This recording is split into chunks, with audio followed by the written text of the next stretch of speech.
ng traffic. Kaya ako nakakatuto yung pag-uwi. May kumuha na naman sa... Actually, kumuha si Sir Martin dito, si Sir. Nag-reserve to parang 2 weeks ago. Tapos, parang every 2 days, nagda-down siya sa bangko namin hanggang ma-fully paid niya yung kotse. Pero nasa amin yung unit kasi, pinaprepare pa namin yung unit niya. So, ito yung unit niya. Yan EcoSport na blue naman to, 2017. May tama lang dito. Pero iniitiman lang yan. So hindi kasi kami magaling sa paint talaga. Pero magaling kami sa tranny saka sa engine. So tranny and engine ito all goods. Babayaran na lang ng Baguio to. So all goods na to. Nag-green na tayo rito. Goods na. Kahapon meron tayong release para mga charcoal, 3 yata. So ito naman blue. Sunod-sunod yan. Mga nakaschedule sila. So hindi kami yung kakarwash mo lang okay na. So chine-check talaga yung tranny niyan, pati engine, para wala kayong maging problem, pati mga ABS niya. So ito na, test drive na ni Sir, all goods. Trento na 2017. Ganda ng loob. Trimmings siya all blue. Linis. Diba? Bango. Bango. Walang air to. Tapos, meron pala tayo rito. Ito gawa na to. Teka. Yung inari natin na mawawa na yung mga doggies ko na initan. Itong blue na to, ito na lang available namin Fiesta. Sa 7 na Fiesta namin, lahat sold out na. Na-reserve na lahat. So ito, natapos kahapon. Nagpalit kami ng brand new na battery. PMS kami, oil filter, thermostat, reservoir, oil cooler, radiator, everything. So, all goods na to. Ito yung nakuha natin sa Tagaytay. So, yun sila, sir. Alisa rin sila. So, all goods.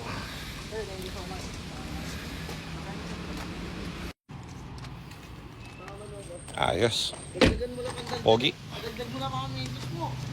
So, release na ulit tayo. 2017 na blue EcoSport. Kasabayan ni sir yung 2018 na black. Siya dapat yung kukuha ng black. Kaso lang, naunahan si sir. Kasi hindi niya pa agad makukuha nun wala naman kaming parking dito, guys. So yung ibang unit natin dito nasa labas pa. Babaya, pulo ulit yan. Kasi baka parating tayo EcoSport ulit saka Fiesta. So release muna natin to para medyo lumuwag-luwag tayo. May tinatapos pa tayo. Sep, kanina to kay ma'am to, di ba? So ito, may client kami. Tawag dito, hindi namin unit to bumigay yung water pump niya kasi nga mainit ngayon. Palitin na yung Asan yung water pump niya ba? Yun bumigay yung water pump.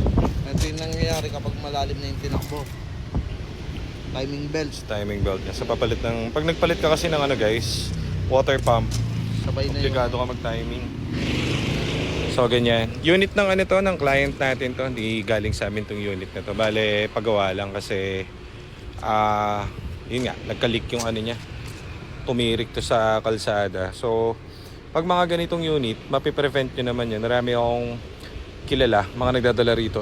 Tulad kanina, si Sir, 8 years na yata niya gamit yung EcoSport, May maintain nyo lang. Ito kasi medyo walang maintenance. So obligado talaga kayo magpa-maintain, lalo ngayon mainit kasi baka masabugan kayo ng reservoir, masabugan kayo ng hose dyan. So kailangan pinapa-asikaso nyo rin yan, di ba? Hindi po pwedeng andar lang ng andar yan sa sakyan nyo. So ito medyo ilang araw na ba sa amin to? 3 araw. So kailangan na namin gawin kasi masigip siya sa parking para makuha na rin ng may-ari. Pinatowing to kasi nasabugan siya sa kalsada ng leak, tumapon lahat ng tubig niya. So mag-overheat yan pag pinandar niya pa. Kaya kailangan matapos na. So ito naman, unit natin. So ang pagkakaiba nito kasi, syempre ito hindi natin unit. Kung ano lang yung sira nito, yun yung gagawin. Kasi paggawa lang yun sa atin. Pero kung all out yung unit, katulad nito, ito sa atin to. All out yan. Kumbaga lahat ng unit dyan, lahat ng makita namin problem, kahit na hindi nga sira, pinapalitan namin. So yun yung difference niya. Unlike this one sa unit ng iba, syempre kung ano lang yung sira, yung makita natin problem, yun lang kasi syempre tao dito, pa-repair lang kasi yun sa atin. Okay, so bili kayo galing sa atin para lahat all out, kumpleto na. Parang yung Fiesta doon, parang itong blue. Diba? So yan. Shoutout kay sir. Matindi to si sir, matinding follower to si sir. Sipi mo, magbabayad sa atin yan. Ewan ko, may mga ganun eh. Para hindi nila magastos, binabayad sa atin yung paunti-unti every 2 days. Babayad siya ng, baka raw kasi magastos niya. So shoutout kay sir, napakalupit. Pero ang ganda na itong ano to, sariwa to. Ano mo naman tindigan niya. Oh. Ogi. Pwede na ibagi yan, boy. Ay, bakit na rito? Very good. Very good ka dyan, very good. So, yan yung fun niya na. Naglo-low, nag-high. So, syempre, kabisado natin Ford. Kaya, kumbaga, 95% nung ilalabas natin dito, it's all good. Pati yung mga maliliit na detalye. Diba? So, gawin nyo kami laging option. Bibili kayo ng Ford units nyo. Kasi may care kami dun sa mga clients natin. So, ito kay sir. Alam niya naman ang patakaran dito. Magkaroon siya ng problem, balik niya rito. Walang problem. Kaso nga, wala naman nagbabalik sa atin. Pati pala, ano niya ito, napalitan na. Tawag dito. ECV valve. So, kahit gawa yung ECV niya, pinalitan na natin. Para hindi siya magka-problem sa future. So, batching na si Sir at susundo na siya sa misis niya at uwi silang Pampanga. Mamamasyal saan, Sep? Baguio. Baguio, ready agad, boy. Diba? So, marami kasi talaga. Ulitin ko sa inyo. Ka-car wash lang, bebenta na. Profit na yun eh. So, goods na yun eh, pag ganun. So, kami, kung gusto nyo bumili, waiting kayo. Kasi, kailangan gawin namin siya lahat. At wala kayong masabi doon sa unit. So, ganun lang naman yan. So, kung willing kayo to wait, kapag may ganyang unit, di it's all good. Pwede kayong bumili sa amin. Pero meron dumarating naman na talagang sobrang fresh. Tapos merong record ng kasa na brand new. So yun, nare-release agad namin. Yung mga talagang all goods, pag nakik-check namin, nasusukat kasi yan. Yung mga clutch niyan, shift port niyan, and everything. Lang nung i-export eh. Pero, eto, lahat ng unit dito, pinapatest yan bago, tawag dito, bago i-release. So ito galing Cavite to sila. From Cavite bound. Ito yung mga stock natin ng EcoBoost. Pogi oh. So checking tayo. Dito na rin yung owner. So checkin natin. Oh, diba? Ano? Ano update? Pasado? Pasado ba? Mark Yaris? Sumatak ko lang. Balik na aircon boy. Wala issue?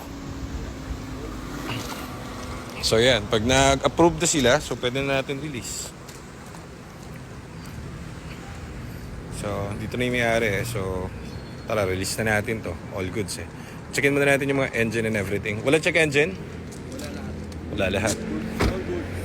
So ito, refresh yung engine nito, pati transmission. So, sine-check natin ngayon. So ito, 102, medyo hindi tayo convincing.